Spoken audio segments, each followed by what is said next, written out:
नमस्कार विद्यार्थी मित्रों, धोरण 11 साइंसना नवा विडियो लेक्चर में आप सर्वश्रीओનું हार्दिक स्वागत है। આપણે એકમો અને માપનમાં સ્વાધ્યાયના દાખલાઓ ગણતા હતા, જેમાં 2.1 અને 2.2 પૂર્ણ કર્યા। હવે આપણે જોવાનું છે 2.3। ઉષ્મા અથવા ઉર્જાનો એકમ કેલરી છે અને 1 કેલરી બરાબર 4.2 જૂલ થાય, જ્યાં 1 જૂલ બરાબર 1 કિલોગ્राम मीटर स्क्वेर प्रति सेकंड स्क्वेर है। तो धारो के एकमोने एक नवी प्रणालीनो उपयोग करिए कि जेमां दळनो एकम आल्फा किलोग्राम, लंबाईनो एकम बीटा मीटर अने समयनो एकम गामा सेकंड होय तो दर्शावो के नवा एकमोनो संदर्भे केलरीनुं माप आल्फा -1, बीटा -2, गामा 2 छे। रेडी? तो अहींया पारिमाणिक विश्लेषणना त्रीजा उपयोगनो उपयोग थशे। शुं कीधुं? उष्मा अथवा ऊर्जानो एकम आपणे खबर छे जूल छे, परंतु एक बीजो एकम केलरी छे। तमारे एकम लेवानो केलरी अने केलरी बराबर 1 केलरी बराबर 4.2 जूल थाय। अने अहींया तमारे 1 जूल बराबर जो कही दीधुं छुं 1 जूल बराबर तमारे शुं लेवानुं 1 किलोग्राम मीटर स्क्वेर प्रति सेकंड स्क्वेर, यानी कि एक एकम तमारी पासे शुं छे केलरीनो, यानी 4.2 अने जूल बराबर शुं 1 किलोग्राम, कारण के 4.2 गुणाकार में 1 એટલે 4.2 किलोग्राम मीटर स्क्वेर प्रति सेकंड स्क्वेर है। आ एक एकम है। हवे नवी एकम पद्धतिनी अंदर दळनो एकम आल्फा किलोग्राम, लंबाईनो एकम बीटा मीटर अने समयनो एकम गामा सेकंड है। तो केलरीनुं मान तमारे कंईक बीजुं कंईक आवशे मेळववानुं छे। यानी आज एकम पद्धति है एमकेएस पद्धति है, आज एकम है एमकेएस प्रमाणे थयुं અને હવે નવી એકમ પદ્ધતિ તમારે મેળવવાની છે। તો એમકેએસ પદ્ધતિ પ્રમાણે એમ તમને શું કીધું 1 કિલોગ્રામ यानी M1 કહું, જ્યારે નવી એકમ પદ્ધતિમાં M2 શું લેવાનું આલ્ફા કિલોગ્રામ। રેડી? एमकेएस पद्धति प्रमाणे L1 शू लेवाना 1 मीटर, कारण के 1 जूल एटले 1 किलोग्राम मीटर स्क्वेर प्रति सेकंड स्क्वेर आप्या, यानी दळ 1 किलोग्राम, अंतर 1 मीटर ने समय 1 सेकंड। तो L2 शू लेवानुं छे बीटा मीटर। तो समय 1 सेकंड, परंतु नवी एकम पद्धति में समय शू लेवानो छे गामा सेकंड।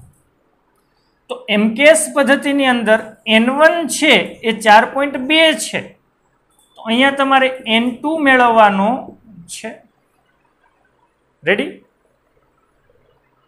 तो आपणे खबर छे के कोईपण भौतिक राशिनी जुदी जुदी एकम पद्धति होय, पण N1 U1 बराबर शुं थवाना छे N2 U2। आ मैं तमने करावी दीधुं हतुं।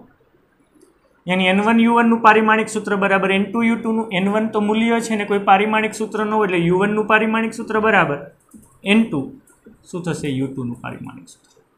અને તમને ખબર છે કે U1 હોય કે U2 હોય છે તો ઊર્જા, તે ઊર્જાનું પારિમાણિક सूत्र શું થવાનું M1 L2 T-2 થવાનું। રેડી? તો હું N2 ને કરતા બનાવું तो शू थशे N1 U1 નું पारिमाणिक सूत्र अपॉन U2 નું पारिमाणिक सूत्र। रेडी? N1 કેટલા 4.2, U1 નું पारिमाणिक सूत्र શું થાય તો કે M1 પણ M1, L2 પણ L1, T-2 પણ T1। રેડી? U2 નું શું થાય M1 પણ M2, L2 પણ L2 અને T-2 પણ T2। रेडी? यानी 4.2 M1 1, L1 1 मीटर એટલે 1 નો વર્ગ, 1 સેકન્ડ 1 ની -2 ઘાત अपॉन m2 એટલે આલ્ફાની 1, L2 એટલે બીટાનો વર્ગ, T2 એટલે ગામાની -2. તો શું થશે? 4.2 એક ગુણાકારમાં ને ગુણાકારમાં એક જ થવાના, પણ છેદમાં અથવા તો આલ્ફા 1 ઉપર જાય આલ્ફા -1, બીટા 2 ઉપર જાય બીટા -2 અને ગામા -2 ઉપર જાય તો ગામા +2. તો N2 બરાબર કંઈક આ મૂલ્ય મળ્યું. યાની કે જેમ 4.2 જૂલ છે એને બદલે અહીંયા નવો એકમ શું થશે? આલ્ફા -1, બીટા -2, ગામા +2 થશે. તો કેલરીનું માન તમે આલ્ફા -1, બીટા -2 અને ગામા +2 તમે કહી શકો છો. રેડી? તો નોટ ડાઉન કરી નાખજો. એક્ઝામ્પલ નંબર 2.4 છે. આ કથનને સ્પષ્ટ રીતે સમજાવો કે સરખામણી માટે માનકોની સ્પષ્ટતા કર્યા વગર કોઈ પારિમાણિક રાશિ મોટી છે કે નાની છે તેમ કહેવું અર્થવિહીન છે. આ બાબતને ધ્યાનમાં રાખી નીચે આપેલ કથનોને જરૂરિયાત મુજબ ફરીથી લખો.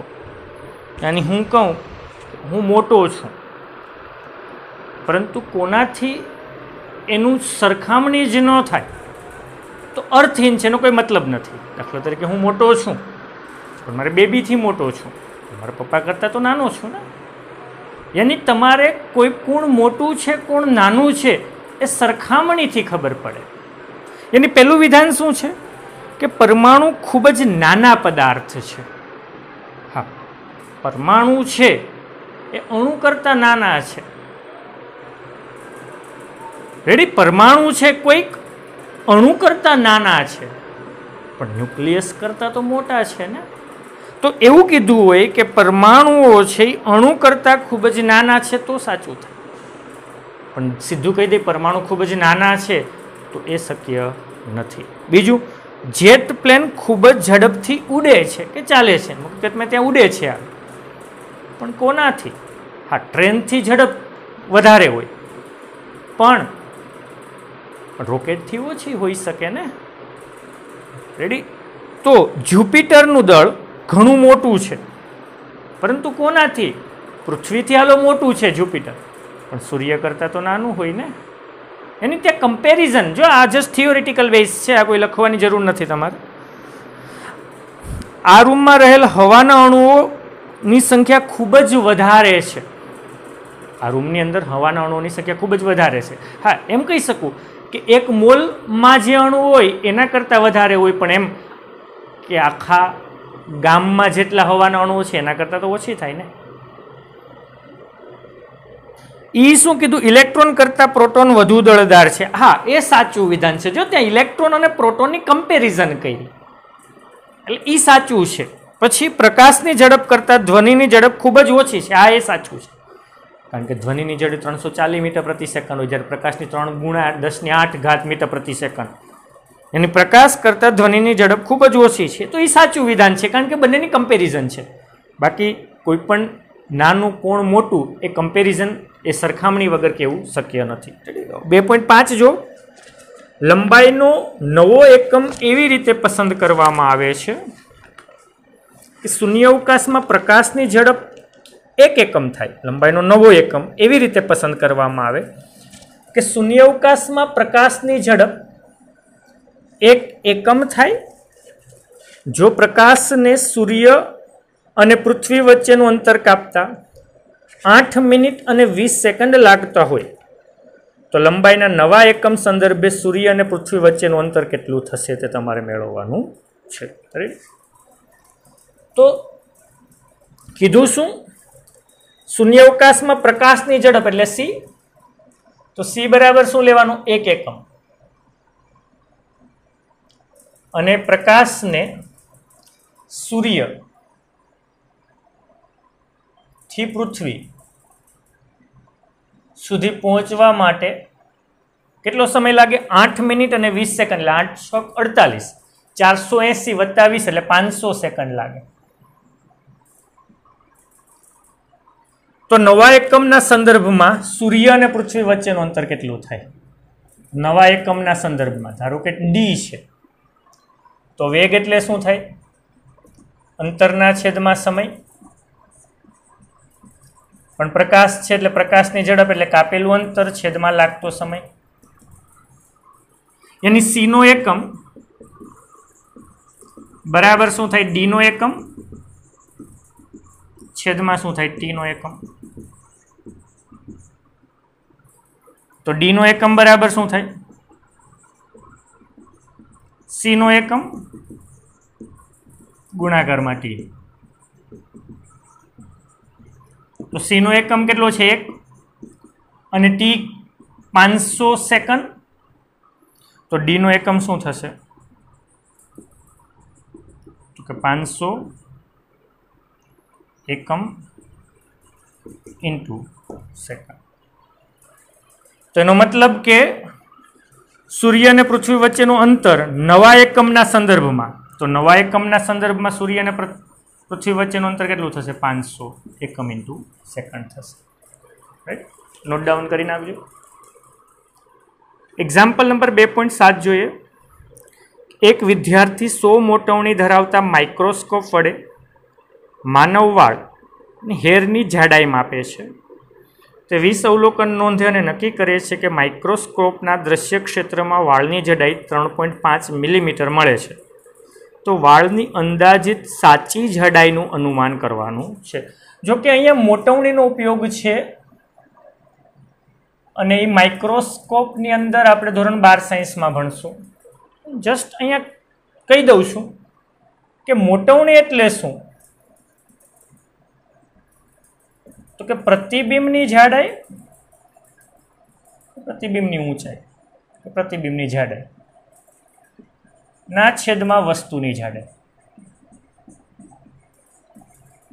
अहींया विद्यार्थी जे माइक्रोस्कोपनो उपयोग करे छे एनुं मेग्निफिकेशन एनी मोटवणी 100 छे।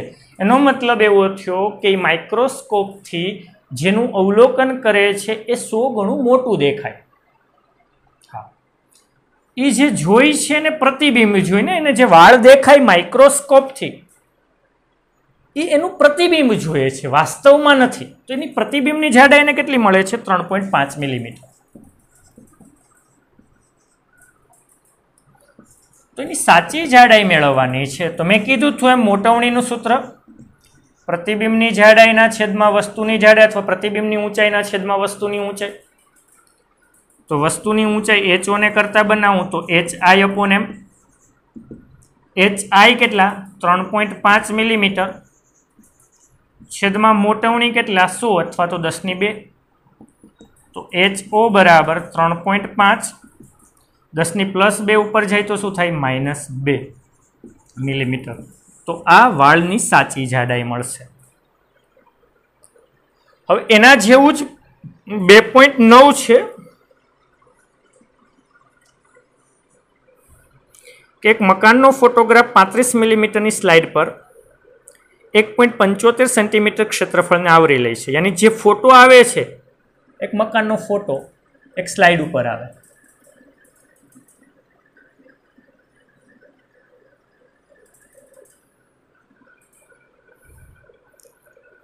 आ स्लाइड ने पर्दा पर प्रोजेक्ट करता पर्दा पर मकाननु क्षेत्रफल, यानी कि हवे ई स्लाइड उपरथी ई मकान ने प्रोजेक्टरनी मददथी પડદા પર જોવામાં આવે તો એ મકાન છે એ કંઈક આવડું દેખાય।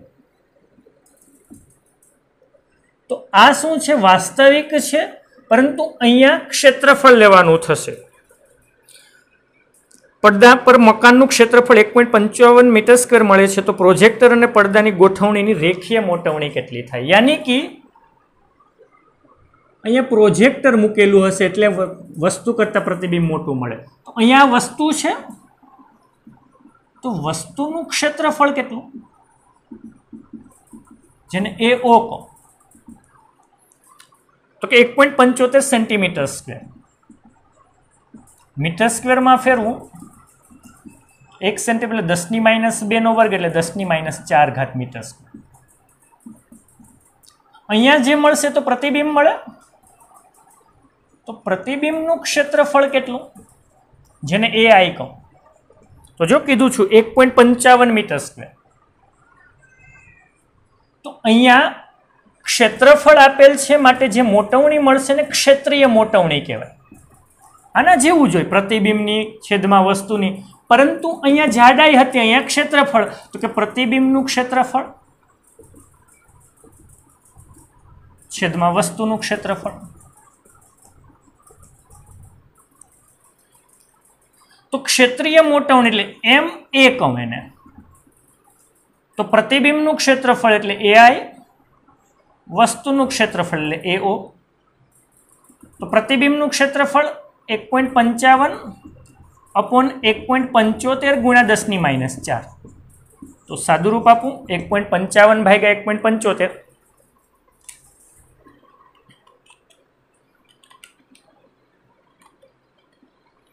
એટલે 0.885714 ગુણાકારમાં 10⁻+4 એની ગુણાકારમાં 1 અને 4 મીંડા એટલે 8857 મળશે. 0.14 છે પણ એને હું ધ્યાનમાં લેતો નથી. તો આ જે મળી એક ક્ષેત્રીય મોટવણી છે, જવાબ નથી થયો. તમારે મેળવવાની છે રેખીય મોટવણી. તો યાદ રાખશું કે રેખીય મોટવણી ક્ષેત્રીય મોટવણીનું વર્ગમૂળ હોય. તો 8857 નું વર્ગમૂળ કાઢી નાખશું. 8857 નું વર્ગમૂળ શું થશે?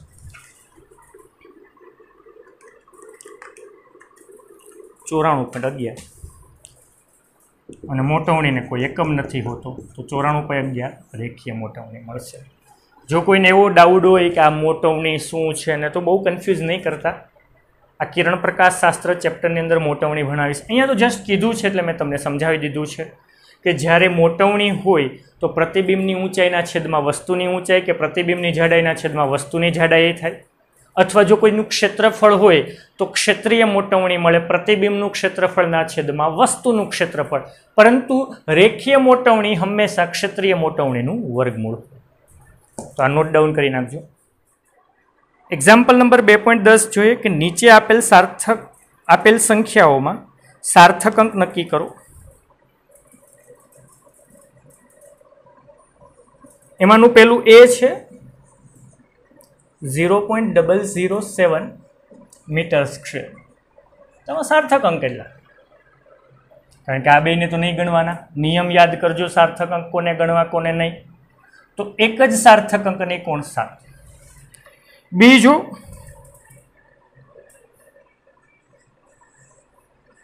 2.64 ગુણ્યા 10⁻24 કિલોગ્રામ. તો સાર્થક અંક કેટલા? તો કે 1, 2 અને 3. કેટલા સાર્થક અંક? 3. 2, 6 અને 4 ત્રણેય શું છે? 7. હા, 10⁻ને સાર્થક અંક ગણવાના થતા નથી. સીજો 0.2370 ગ્રામ પ્રતિ સેન્ટીમીટર ક્યુબ. તો સાર્થક અંક કેટલા? તો દશાંશ ચિહ્ન પછી અંતિમ શૂન્યતરની જમણી બાજુના અંકને સાર્થક અંક ગણવા. તો કેટલા થયા? 4. 1, 2, 3 અને 4. તો સાર્થક અંક એમાં કેટલા થશે? 4 થશે. 2, 3, 7 અને 0. ડી જો 6.320 જૂલ ઉર્જા છે. તો સાર્થક અંક કેટલા? તો આને ગણવાનું દશાંશ ચિહ્નની પછીના અંતિમ શૂન્યતરની જમણી તરફના શૂન્યને સાર્થક અંક ગણવા. 1, 2, 3 અને 4. તો આમાં સાર્થક અંક કેટલા થશે? 4. રેડી? આમાં કેટલા થયા? 1. આમાં કેટલા થયા? 3. આમાં કેટલા થયા? 4. આમાં કેટલા થયા? 4. નેક્સ્ટ જો ઈ 6.032 ન્યૂટન પ્રતિ મીટર સ્ક્વેર. સાર્થક અંક કેટલા? 4. કારણ કે આ 0 ને ગણવાના, બે શૂન્યતર વચ્ચેના કોઈ પણ શૂન્ય આવે એને સાર્થક અંક ગણવાના. તો સાર્થક અંક કેટલા? એફ જો 0.0006032 મીટર સ્ક્વેર. તો આ 3 ને ગણવાના? નહીં ગણવાના. દશાંશ ચિહ્ન એટલે કે સંખ્યા 1 કરતાં નાની હોય, 0 પોઈન્ટમાં હોય, તો દશાંશ ચિહ્ન પછીના પ્રથમ શૂન્યતરની ડાબી તરફના શૂન્યને સાર્થક અંક ગણવાના થતા નથી. તો સાર્થક અંક કેટલા થશે? તો સાર્થક અંક બહુ ઇઝી વસ્તુ હતી. હવે આપણે જોઈએ એક્ઝામ્પલ નંબર 2.11. શું કીધું? એક લંબચોરસ પાતળી ધાતુની તકતીની લંબાઈ, પહોળાઈ અને જાડાઈ અનુક્રમે 4.234 મીટર, 1.005 મીટર અને 2.01 સેન્ટીમીટર છે. તો સાર્થક અંકને ધ્યાનમાં રાખીને તકતીનું ક્ષેત્રફળ અને કદ મેળવો. એક તકતી છે કે જેની લંબાઈ છે, પહોળાઈ છે અને કંઈક જાડાઈ છે. એવી તકતી છે. લંબાઈ છે, પહોળાઈ છે અને જાડાઈ કેવું કે ઊંચાઈ કહું બધું સરખું છે. લંબાઈ કેટલી છે? 4.234 મીટર. પહોળાઈ બી કેટલી છે? 1.005 મીટર અને ઊંચાઈ એચ કેટલી છે? 2.01 સેન્ટીમીટર. એની ગુણાકારમાં 10⁻2 મીટર. રેડી? તો તકતીનું ક્ષેત્રફળ અને તકતીનું કદ. તો પહેલા તકતીનું કદ મેળવી લઈએ. તો એક પ્રકારનો લંબઘન છે. તકતી જેની લંબાઈ, પહોળાઈ અને ઊંચાઈ હોય તેને એક લંબઘન કહેવાય. તો લંબઘનનું કદ શું થાય? LBH થાય. લંબાઈ ગુણ્યા પહોળાઈ ગુણાકારમાં ઊંચાઈ. ઓલા મેં તમને PDF નોટ્સ મોકલી હતી એની અંદર બધાના ક્ષેત્રફળ, બધાના કદ છે. બધાએ ફેરબુકમાં લખવાની છે. ખાલી લખવાનું નથી, યાદ રાખવાનું છે. લંબાઈ કેટલી? 4.234. પહોળાઈ કેટલી? 1.005 અને ઊંચાઈ કેટલી? 2.01 ગુણાકારમાં 10⁻2. સાદુરૂપ આપશું. 4.234 ગુણાકારમાં 1.005 ગુણાકારમાં 2.01 થશે 8.55. 28.9 ગુણાકારમાં 10⁻2 અને થશે શું? Metre cube. યાની કે એને હું 100 વડે ભાગી નાખું તો 0.0855289 મીટર ક્યુબ. પણ સાર્થક અંકને ધ્યાનમાં રાખવાના છે. તો જ્યારે ગુણાકાર હોય કે ભાગાકાર હોય તો કુલ. તો આને કેટલા? 4. આને કેટલા? 4. આને કેટલા? 3. તો જવાબમાં કેટલા રાખવાના? 3. આ તો ન હોય ને, આ 3 રાખવાના. કુલ 3 રાખવાના. આ 3 ને દૂર કરવાના. જો 9 ને દૂર કરું તો આગળમાં 1 નો વધારો એટલે 9 થાય. આ 9 ને દૂર કરું આગળમાં 1 નો વધારો 3 થાય. પણ 3 ને દૂર કરું આગળમાં કંઈ ફેર પડશે નહીં. તો એનું કદ 0.0855 મીટર ક્યુબ છે, જેને હું 8.55 ગુણાકારમાં 10⁻2 મીટર ક્યુબ કહી શકું. તો આ એનો જવાબ મળી ગયો, પહેલો જવાબ. બીજું શું કીધું? બીજું કીધું એનું ક્ષેત્રફળ પણ મેળવો. તો તકતીનું ક્ષેત્રફળ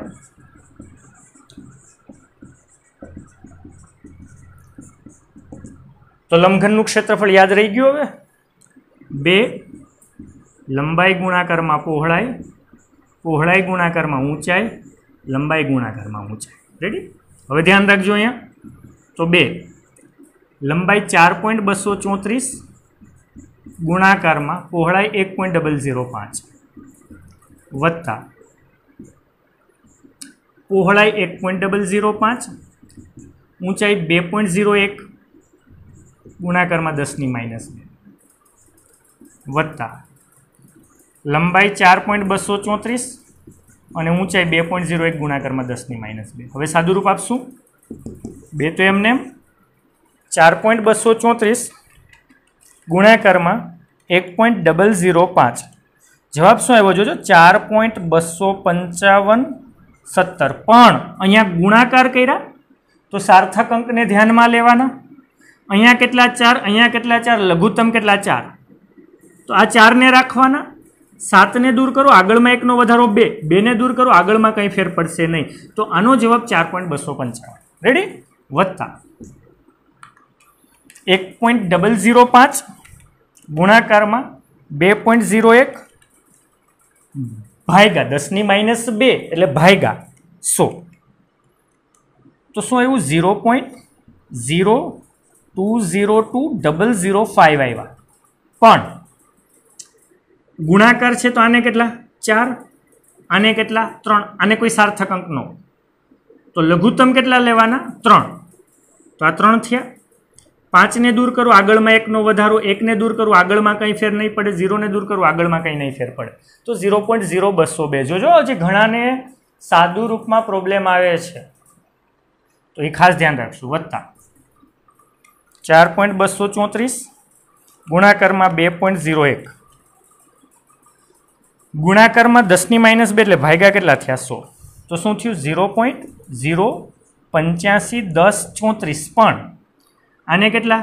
4, આને કેટલા? 3. લઘુત્તમ કેટલા? 3. તો 3 રહેવા દેવાના. 4 ને દૂર કરો, આગળમાં કંઈ ફેર નહીં. 3 ને દૂર કરો, આગળમાં કંઈ ફેર નહીં. 0 ને દૂર કરો, આગળમાં કંઈ ફેર નહીં. તો આ થયું. હવે 4.255 વત્તા 0.0202 વત્તા 0.0851. તો શું થયું? 2 ગુણાકારમાં 4.3603. પણ સરવાળો કે બાદબાકી હોય તો દશાંશ ચિહ્ન પછી ના લેવાના. તો અહીંયા કેટલા? 3. અહીંયા દશાંશ ચિહ્ન પછી 3, અહીંયા દશાંશ ચિહ્ન પછી 3. તો લઘુત્તમ એ 3 જ થવાના. તો દશાંશ ચિહ્ન પછી કેટલાને રાખવાના? 3 ને રાખવાના. આ 3 ને શું કરવાનું? દૂર. આગળમાં કંઈ ફેર પડશે નહીં. તો 4.360. તો 4.360 ગુણાકારમાં કેટલા? 2. તો જવાબ શું આવશે? 8.72. તો એનું ક્ષેત્રફળ તકતીનું શું થાય? 8.72 મીટર સ્ક્વેર થાય. એટલે જસ્ટ સાદુરૂપ છે, પણ સાદુરૂપ તમને કમ્પ્લીટ હોવું જોઈએ. ઓકે, નોટ ડાઉન કરી નાખજો. એક્ઝામ્પલ નંબર 2.12 છે. પ્રોવિઝન સ્ટોરની તુલા વડે માપેલ એક બોક્સનું દળ 2.300 કિલોગ્રામ મળે છે. હવે આ બોક્સમાં 20.15 ગ્રામ અને 20.17 ગ્રામ દળના સોનાના 2 ટુકડા મૂકવામાં આવે છે. તો એ બોક્સનું કુલ દળ કેટલું થાય?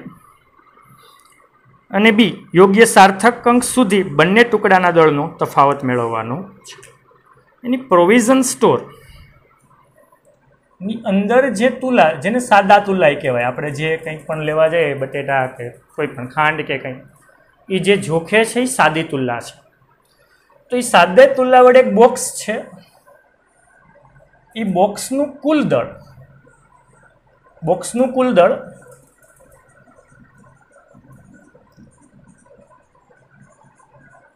જેને હું M1 કહું, કેટલું છે? 2.300 કિલોગ્રામ.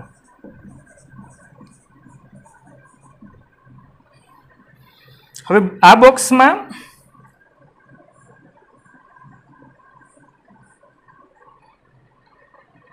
આ બોક્સમાં 20.15 ગ્રામ અને 20.17 ગ્રામ દળના સોનાના 2 ટુકડા મૂકવામાં આવે. તો એમાં એક ટુકડાનું દળ M2 કહું અને બીજાનું M3 કહું. એક ટુકડાનું દળ કેટલું છે? 20.15 ગ્રામ.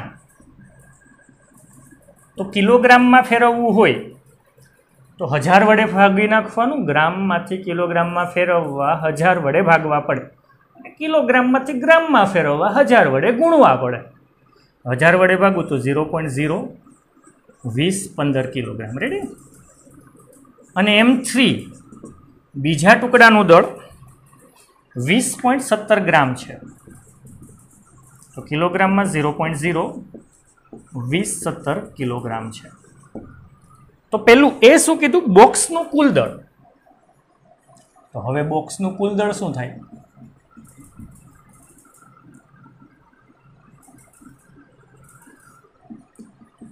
તો કે બોક્સનું દળ વત્તા સોનાના એક ટુકડાનું વત્તા સોનાના બીજા ટુકડાનું દળ. તો આ બધાયનું, આ બોક્સનું M1, સોનાના ટુકડાનું M2 અને M3, તો બધાયનો સરવાળો કરું તો કુલ દળ. તો M1 શું છે? 2.300 વત્તા M2 શું છે? 0.02015, બધા કિલોગ્રામમાં જ છે એટલે વાંધો નહીં, વત્તા 0.02017. તો સાદુરૂપ આપું, 2.300 વત્તા 0.02015 વત્તા 0.02017, તો થશે 2.34032 કિલોગ્રામ. પણ યોગ્ય સાર્થક અંક. તો અહીંયા દશાંશ ચિહ્ન પછી 1, કારણ કે આ બેને ગણાશે નહીં. અહીંયા કેટલા? 4, અહીંયા કેટલા? 4. તો લઘુત્તમ કેટલા? 1. તો આને રાખવાનું. જો હું દૂર કરું આને, तो 2 ने दूर करो आगळ में कई नहीं फेर पड़े, 3 ने दूर करो आगळ में कई नहीं फेर पड़े, रेडी। 0 ने आगळ कई नहीं, 4 ने दूर करो आगळ कई नहीं फेर पड़े, तो कुल दળ 2.3 किलोग्राम है। यानी कि आनी अंदर सोनाना टुकड़ा मेळा मूक्या पण एना दळमां सार्थक अंकोने ध्यानमां राखीए तो पण लगभग 2.3 किलोग्राम ज छे। ओके, बीजुं शुं कीधुं?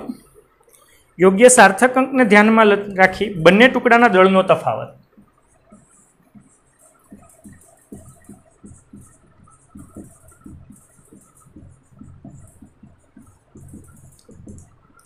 तो एनु एम डैश कहूं तो शू कहूं M2 minus M3 minus M2 कहूं 20.17 मांथी 20.15 એટલે M3 माइनस M2 तो 20.17 माइनस 20.15 7 मांथी 5 जाए 2 1 मांथी 1 0 तो 0.002 અને એ પણ શું આવશે ગ્રામમાં। તો કંઈ અહીં દશાંશ ચિહ્ન પછી 2 અહીં દશાંશ ચિહ્ન પછી 2 જો કે 2 જ આવે એટલે કંઈ ફેર પડતો નથી તો એનો તફાવત છે એ 0.02 ગ્રામ મળે છે। રેડી, સદરૂપ આપી દેજો 20.17 માઇનસ 20.15 એટલે કેટલા આવશે 0.02 ગ્રામ। નોટ ડાઉન કરી નાખજો કે નવા એક્ઝામ્પલ ઉપર આવીએ પણ એના પહેલાં હું કહી દઉં કે હું અહીંયા જેટલા એક્ઝામ્પલ્સ ગણાવું છું, જેટલા એક્ઝામ્પલ્સ હોમવર્કમાં આપું છું એ દરેકે દરેક તમારે ફેર નોટમાં લખતું જવાનું છે। અને મેં જે તમને રેસ સિરીઝ મોકલી છે એ રેસ સિરીઝ એ ફેર નોટની અંદર તમારે સોલ્વ કરતી જવાની છે। અને જેની પાસે હજી રેસ સિરીઝ ન મળી હોય એ જસ્ટ ઇન્ફોર્મ કરી દેજો એટલે એને હું રેસ સિરીઝ મોકલી આપું। તો રેસ સિરીઝના હવે એક્ઝામ્પલ્સ તમે ગણજો જે સ્ટાર્ટિંગમાં તમને બહુ અઘરા લાગતા હતા કે ઓહ આમાં શું આવે આમાં શું આવે, પરંતુ એ એક્ઝામ્પલ હવે તમે ગણવાનો પ્રયત્ન કરશો તમને બહુ ઇઝી લાગશે। ઓકે, 2.13 છે એક ભૌતિક રાશિ પીનો માપન યોગ્ય 4 રાશિઓ એ બી સી અને ડી સાથે સંબંધ આ મુજબ છે પી બરાબર એ નો ઘન બીનો વર્ગ અપોન વર્ગમૂળમાં સી ઇન્ટુ ડી, જે એ બી સી અને ડીમાં પ્રતિશત ત્રુટીઓ અનુક્રમે 1%, 3%, 4% અને 2% છે તો પીમાં પ્રતિશત ત્રુટી મેળવો। જો ઉપરોક્ત સંબંધનો ઉપયોગ કરીને ગણતરી કરતા પીનું મૂલ્ય 3.763 મળતું હોય તો આ પરિણામને કયા મૂલ્ય સુધી તમે રાઉન્ડ ઓફ કરશો? તો અહીંયા ત્રુટીવાળો એક્ઝામ્પલ છે અને સાથે સાથે છેલ્લે સાર્થક અંકનો કહી દીધો। તો પી ભૌતિક રાશિ બરાબર એનો ઘન બીનો વર્ગ અપોન વર્ગમૂળમાં સી, વર્ગમૂળમાં સી ને સીને 1/2 ઘાત કહું ઇન્ટુ ડી છે। હા, એબીસીડીમાં પ્રતિશત ત્રુટીઓ આપી અનુક્રમે કીધી એટલે ડેલ્ટા એ અપોન એ ઇન્ટુ 100%, એમાં કેટલી જો 1%, ડેલ્ટા બી અપોન બી ઇન્ટુ 100 2% નહીં કરી દેતા હો, એવો એક એક્ઝામ્પલ ગણ નાખ્યો એટલે કે 2 જોઈએ એમને આમાં જો શું આપ્યું 3%, બીમાં કેટલી આપી 3%, delta C upon C into 100%, સીમાં કેટલી આપી 4% અને delta D upon D into 100 ડીમાં કેટલી આપી 2% છે। તો પીમાં પ્રતિશત ત્રુટી delta P upon P into 100% તમારે મેળવવાની છે। તો બહુ ઇઝી એક્ઝામ્પલ થયો। તો પી ભૌતિક રાશિ આપી હોય તો પહેલાં કઈ ત્રુટી મેળવવાની? સાપેક્ષ ત્રુટી। આવડી ગયું સાપેક્ષ ત્રુટી બધાને? તો પીમાં સાપેક્ષ ત્રુટી એટલે ડેલ્ટા પી અપોન પી બરાબર એનો ક્યુબ, તો જે ઘાત હોય એને ક્યાં લઈ લેવાની? આગળ, ડેલ્ટા એ અપોન એ। ગુણાકારમાં હોય તો શું થાય? સરવાળો। બી સ્ક્વેર હોય તો શું થાય? 2 ડેલ્ટા બી અપોન બી। ભાગાકાર હોય તો શું થાય? સરવાળો। સીની 1/2 ઘાત છે તો ઘાત આગળ ડેલ્ટા સી અપોન સી, અહીંયા ભાગાકાર છે તો એ શું થશે? Plus delta D upon. આપણે મેળવવાની છે પ્રતિશત ત્રુટી, તો delta P upon P into 100% is equal to 3 delta A upon A into 100% વત્તા 2 ડેલ્ટા બી અપોન બી ઇન્ટુ 100% વત્તા 1/2 delta C upon C into 100% વત્તા delta D upon D into 100%। Ready? કારણ કે બંને બાજુ 100% વડે ગુણી નાખ્યા। હવે ડેલ્ટા એ અપોન ઇન્ટુ 100% તો આપ્યા છે 1% વત્તા 2 ગુણાકારમાં ડેલ્ટા બી અપોન B2 100% આપી દીધા 3% વત્તા 1/2 ડેલ્ટા સી અપોન સી પણ આપી દીધા કેટલા 4% વત્તા ડેલ્ટા ડી અપોન ડી પણ આપી દીધા 2%. તો 3%, 3 દૂને 6%, 4 ભાગ્યા 2 એટલે 2% વત્તા 2%. 6 ને 3, 9 ને 2, 11 ને 2. તો જવાબ કેટલું આવ્યો 3%, 13% સુધી. જવાબ કેટલો આવ્યો 13%. એની પીમાં પ્રતિશત ત્રુટિ 13% મળે. હવે એમ કીધું કે પીનું મૂલ્ય માપ્યું તો એ મૂલ્ય છે 3.763 મળ્યું, પરંતુ સાર્થક અંકને ધ્યાનમાં લો તો 13% મળી પ્રતિશત ત્રુટિ, યાની સાર્થક અંક કેટલા 2. તો અહીંયા કેટલા રાખવાના 2. તો આને શું કરવાનું રાઉન્ડ અપ કરું. 6 છે એ 5થી મોટા છે અને એને રાઉન્ડ અપ કરું, એને દૂર કરું તો આગળમાં એકનો શું થાય વધારો. તો જવાબ આવશે 3.8. સપોઝ કે અહીંયા ત્રુટિ 8% આવી હોત, સપોઝ કે અહીંયા ત્રુટિ 8% આવી હોત તો 3.763 ને બદલે શું લખાત કે અહીંયા એક જ અંક છે તો આમાંય કેટલો હોવો જોઈએ એક જ અંક. તો આ 7ને શું કરવા પડે દૂર, અને 7ને દૂર કરો તો આગળમાં એકનો વધારો. તો પીનું મૂલ્ય કેટલું થાય 4. સમજી ગયા? તો આ નોટ ડાઉન કરી નાખજો. અને હોમવર્ક હું તમને ગ્રુપમાં મોકલી આપીશ, એ હોમવર્ક તમારે કરવાનું છે.